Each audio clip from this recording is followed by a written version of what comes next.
né? Semana passada eu vi aqui com vocês preposições, falamos de proposição, falei dos conectivos, falamos das tabelas verdade, construir as tabelas verdade, que eu estou passando aqui com vocês os slides, tautologia e contradição, falei das duas partes, né?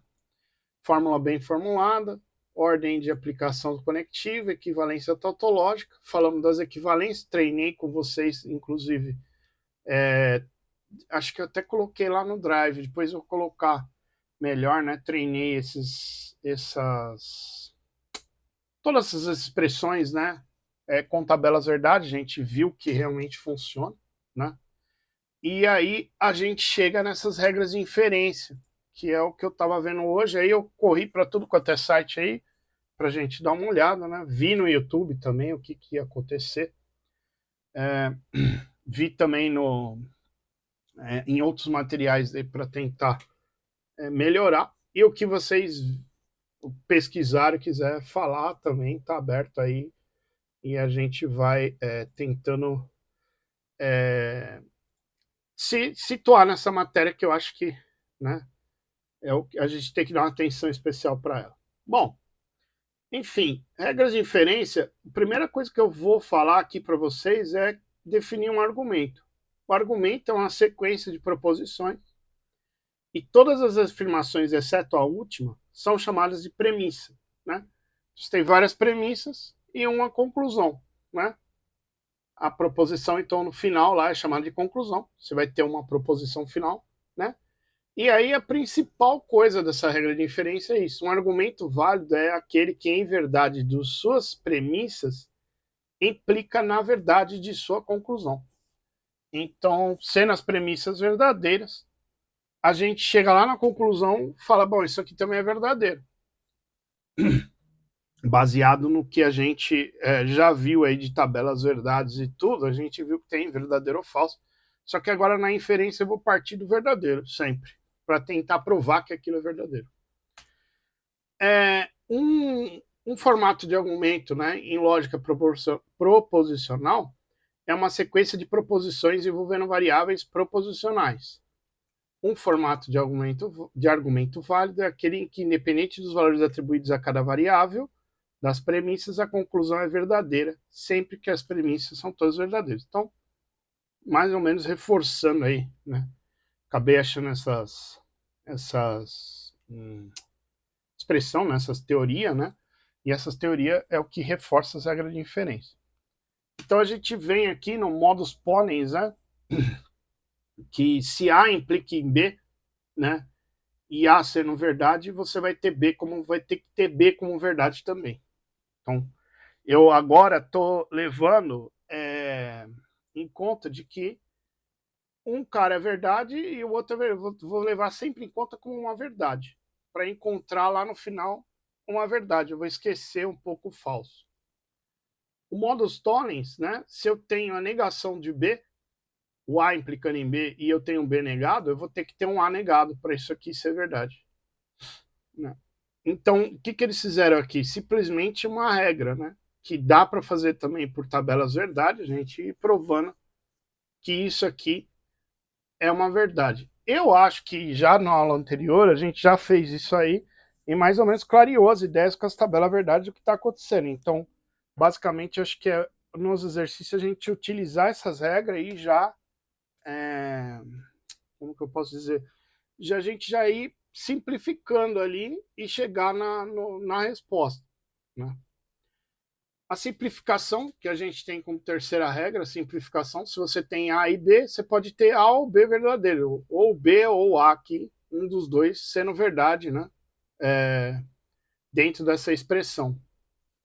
E na adição conjunção, A ou B, você teria A. Esse A e B aqui ficou meio confuso, mas na verdade é que você está querendo dizer que isso aqui é verdade. Então a simplificação você pode pegar um dos dois como verdade.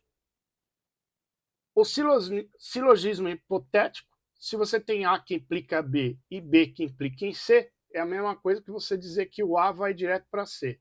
A implica em C. No silogismo disjuntivo, o não A, né? Se você tiver um não A e tiver A ou B, você vai ter o B. Se eu tiver não A, né, vou dizer que um negócio é falso e outro verdadeiro, você vai ficar com um verdadeiro sempre, o B. E a regra de exportação, A e B implica em C, é a mesma coisa que A implica em B, que implica em C. Então dá para eu exportar e pegar esse, quando você tiver dois argumentos aqui na sua conclusão, pegar o B e exportar para trás da expressão com o E, com o conectivo E aqui, que ele fez até em alguns exercícios lá dele. Então essas seriam as regras de inferência, né, de simplificação. E aí ele entra na parte de predicados e quantificadores, que isso ele fala um pouco na semana passada e fala agora nessa semana. E o que seria predicado? Predicado é a propriedade de uma determinada sentença. Né? Então a notação que a gente fala é P de X. E quantificadores são frases tipo para todo, para cada ou para algum. O quantificador universal a gente chama por esse A ao contrário. Na matemática também a gente fala que é qualquer, né? Esse A de ponta cabeça aqui é qualquer elemento, né? Então isso é um quantificador universal. O quantificador existencial a gente vai usar o Ezinho aqui ao contrário, né? É que existe. E o quantificador de existência e unicidade é simbolizado pelo E, exclamação, significa que existe e é o único, lá na expressão. A particularização universal consiste em eu tirar esse para todo aqui da minha expressão, lá na hora que você está fazendo o exercício, para operar com os predicados. Você vai tirar esse para todo para conseguir fazer e depois você devolve ele lá. Ele até falou isso no meio das aulas lá, como você deve ir fazendo isso, que não dá para você aplicar aquelas regras de inferência com esse para todo na frente. Então você tira ele, depois devolve. Então qualquer x em p de x, né, você pode trocar para p de t, onde t é uma variável ou uma constante, tanto faz, porque você tem uma particularização universal. Então essa letra T não pode aparecer em outro quantificador dessa linha. Você troca a letra e não pode aparecer ela em lugar nenhum. Bem complicada essas teorias aqui.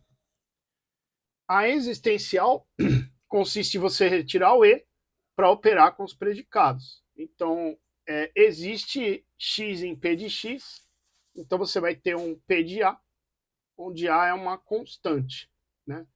Essa letra A não pode ter sido usada em nenhum passo anterior e é considerada uma constante. Estou reforçando aqui a ideia. A generalização, que agora é particularização, mudei para generalização universal, consiste em colocar para todo, né, para todo elemento, né, em frente de uma variável. Então é o contrário da particularização, né? Se eu tenho um p de x que é uma variável, eu devolvo colocando para qualquer x p de x. Né? Essa letra x tem que vir de uma particularização universal. Ela não pode, você não pode de repente pegar um x qualquer e falar que é para qualquer x. Você tem que trazer ele já de uma particularização. A verdade é que você tira, resolve, faz as regras de inferência e devolve essa generalização.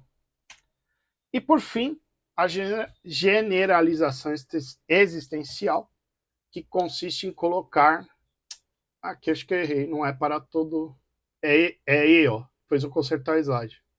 É para todo que existe em x, né, na frente de uma variável. Então, P de x ou P de A, né, você vai colocar que existe em P de x, x não pode aparecer lá em P de A, né, e a variável vai junto com existe. Não pode aparecer o predicado nessa linha. Então, você vai estar devolvendo a regra existencial aqui.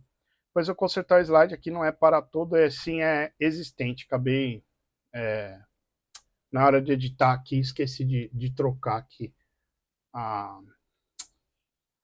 o termo, né?